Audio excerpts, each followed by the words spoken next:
Hello everybody, my name is Mario from Fuente de Vida. Today I want to share with you a short message found in Matthew chapter 14, starting verse 22. In this story, the disciples are traveling by boat without Jesus. Los discípulos están viajando en una barca sin Jesús. Y a pesar que algunos de ellos son pescadores, el viaje no era fácil. El versículo 24 dice, y la barca ya estaba bastante lejos de la tierra, zarandeada por las olas, porque el viento le era contrario. En la madrugada, Jesús se acercó a ellos caminando sobre el lago. En otras palabras, Jesús está caminando encima de la situación. He is walking above the problem. He's over the situation. That thing that had them worried, that had been troubling them, he is over it all because that's who he is. Still, the disciples don't think it's him. They are terrified, están asustados, creen que es una fantasma, pero el versículo 27 dice, pero Jesús les dijo enseguida, cálmense, soy yo. No tengan miedo. Señor, si eres tú, respondió Pedro, mándame que vaya a ti sobre el agua. Ven, dijo Jesús. Pedro bajó de la barca y caminó sobre el agua en dirección a Jesús. Pero al sentir el viento fuerte, tuvo miedo y comenzó a hundirse. Entonces, cuando Pedro toma este paso de fe, when Peter begins to do this walk of faith, he's able to do that which seemed impossible because he has put his trust in Jesus. So as long as he has his focus on Christ, mientras que él tiene su mirada puesta en Jesucristo, todo está bien. The problem arises when he begins to look at what's around.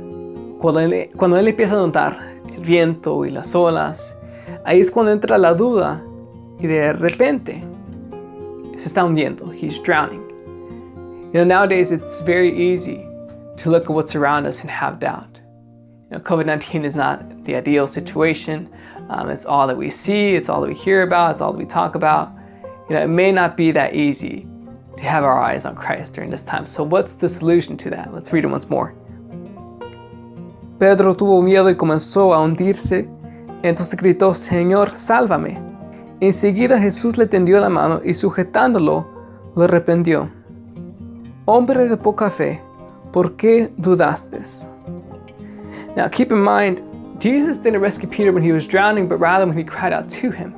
And it's so important in times of difficulty and doubt for us to cry out to God, because what happens?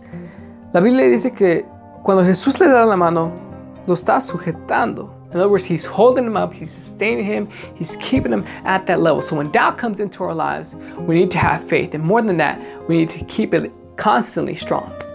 You know, it's not that Peter was ignorant as to what was happening around him, but rather he realized that the one before him was so much more powerful and greater than anything else around.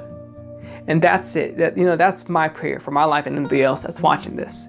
Diciendo, Señor, levanta a esa persona quien te ha dudado. Dales la victoria una vez más. Father God, lift them up. Put them back to where they need to be, Lord. Because even though we may not know where this is going and what's going to happen next, we need to put our trust in you, Father God. You know, porque el quien te mantuvo encima de tu situación te va a levantar una vez más. You know, we love you all. We miss you. We pray for you. Hope to see you very soon, and God bless.